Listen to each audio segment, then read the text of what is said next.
Oui, bonjour. Je vais revenir un petit peu sur cette histoire de la construction du temple, et notamment de la construction du temple intérieur, comme je l'avais annoncé. Le sujet est vraiment très délicat.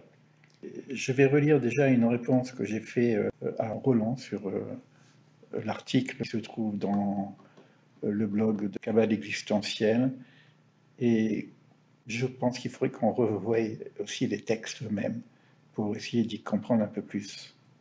Donc, ce que je disais, c'est que euh, ne pouvons pas nous écarter du texte qui dit bien de construire un temple afin que, et je reprendrai le texte tout à l'heure d'une façon plus précise, donc le temple, les objets du temple deviennent en fin de compte des moyens, mais aussi des modèles de la construction du temple intérieur, et avec énormément de détails.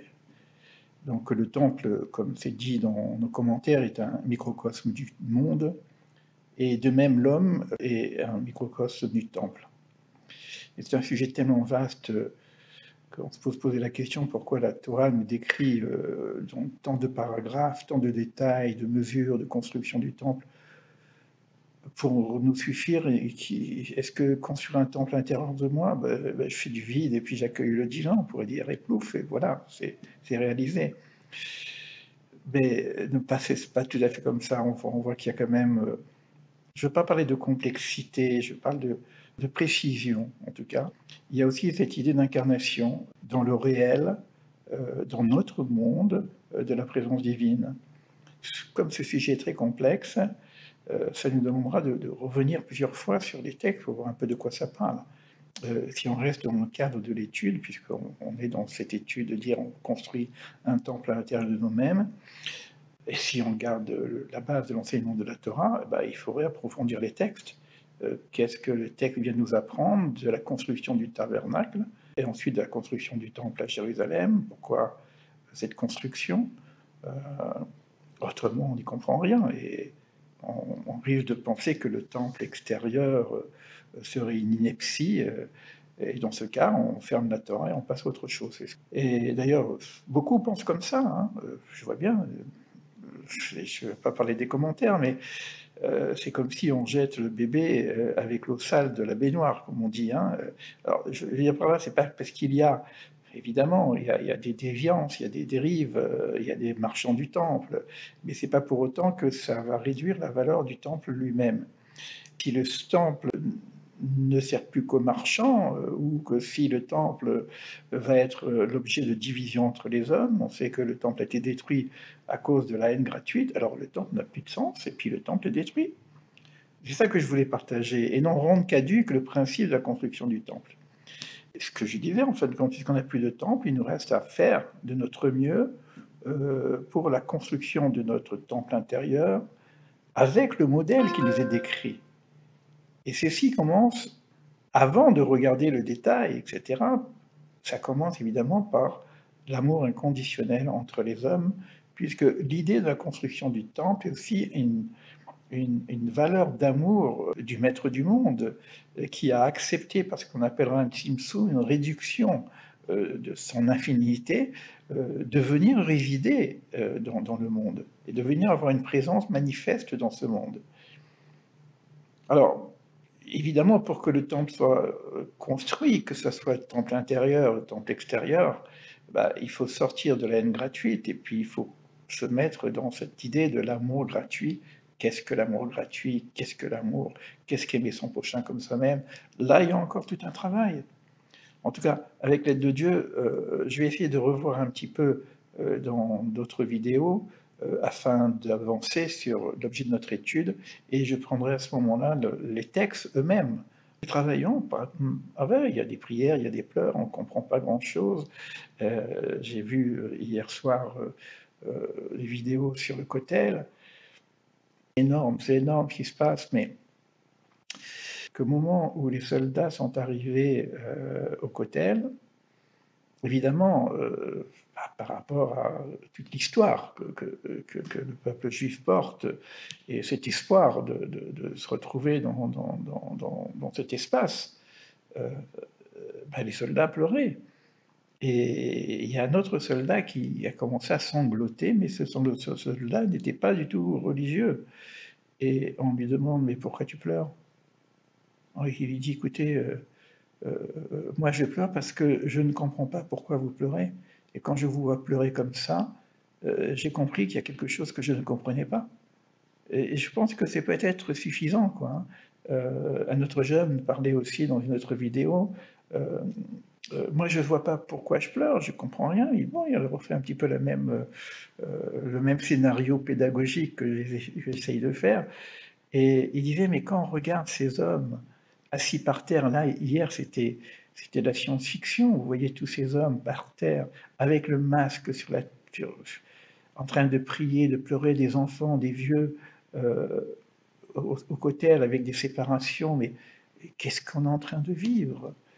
C'est quoi cette foi? C'est comment c'est possible? Et ben ça donne envie de pleurer, quoi. Moi, je ne sais pas ce que c'est vraiment le temple, vraiment. Bon, je vais étudier, on va parler, on va regarder la construction de soi, tout ça, mais quand on regarde ce qui se passe, on dit, mais attends, c'est quelque chose d'incroyable. D'ailleurs, c'est une autre histoire, c'est l'histoire une vraie histoire, celle-ci, hein, parce qu'on a été rapporté dans des livres d'histoire, parce qu'on ne sait pas ce que c'est histoire et pas histoire. Et il s'agit donc de Napoléon, et quand il arrivait à Jérusalem, il voyait, donc il arrivait à cette période-là, et il voyait les gens pleurer. Et il dit, pourquoi vous pleurez? Qu'est-ce qui s'est passé? Il dit, bah, notre temple a été détruit. Ah bon, j'ai pas vu ces nouvelles, d'où ça vient, où est-ce qu'il est, où sont... Il dit, bon, bah, c'est là, c'est à Jérusalem, vous voyez, le mur, mais il a été détruit depuis quand? Il a été depuis 1650 ans. Quoi? Vous pleurez pour un temple qui a été détruit depuis 1650 ans?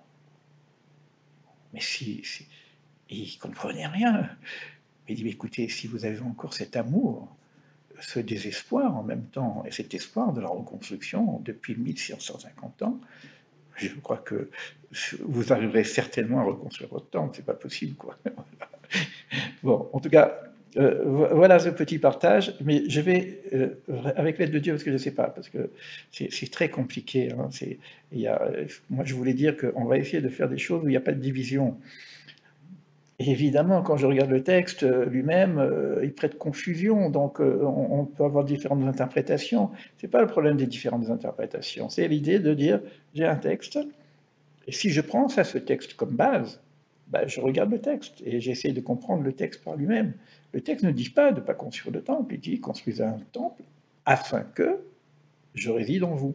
Donc il y a cette idée-là de vous trouver l'interaction entre ce que la description, je dirais même, la description du temple, euh, avec ses détails.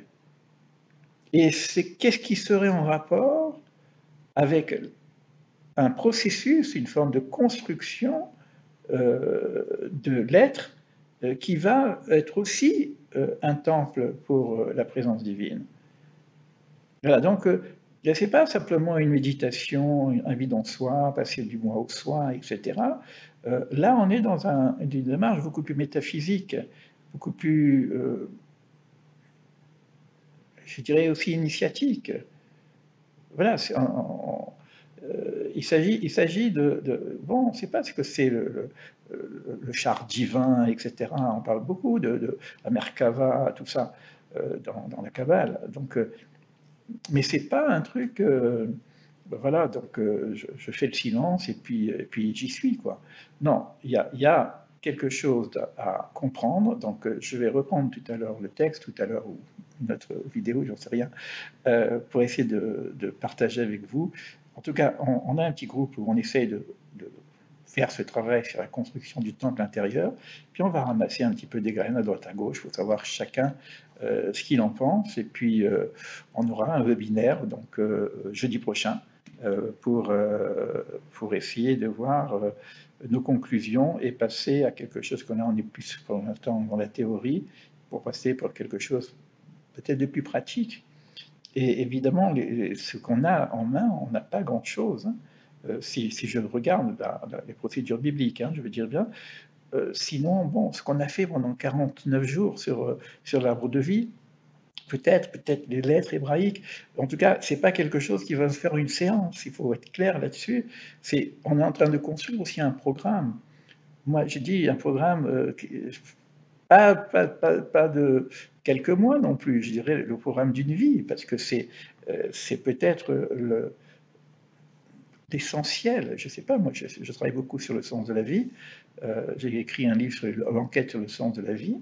Et là, à réfléchir, et par rapport à ce que je vis aussi par rapport à cette étude, je me demande si c'est passé l'essentiel. Euh, c'est c'est clair, entre l'existentiel et l'essentiel, on a beaucoup de préoccupations existentielles qui sont nécessaires, mais derrière cette idée-là, avec cette idée du temple de l'arbre de vie, j'ai parlé de la peau, je ne me rappelle plus à quel niveau, le changement de peau, je crois que c'est une autre réponse que j'ai fait, un autre article, sur cette idée de, comment dire, il y a le ciel et la terre, voilà, c'est simple, on est sur terre, et on a besoin de faire l'interface entre le ciel et la terre, pour dire simple, entre le spirituel et le matériel, entre notre réalité matérielle et la réalité spirituelle. Et le principe de l'unicité de toute chose, c'est pas que on oublie que nous sommes dans une dualité. Non, l'unicité va intégrer cette dualité, va intégrer notre incarnation, va intégrer notre monde, et la réalisation, c'est pas un phénomène simplement psychique dans des mondes supérieurs, c'est une réalisation sur Terre. C'est-à-dire qu'on puisse arriver à un monde vivable, tout simplement. Donc, il y a du boulot, quoi. Voilà. Excusez-moi de la longueur, mais il y a du boulot, quoi.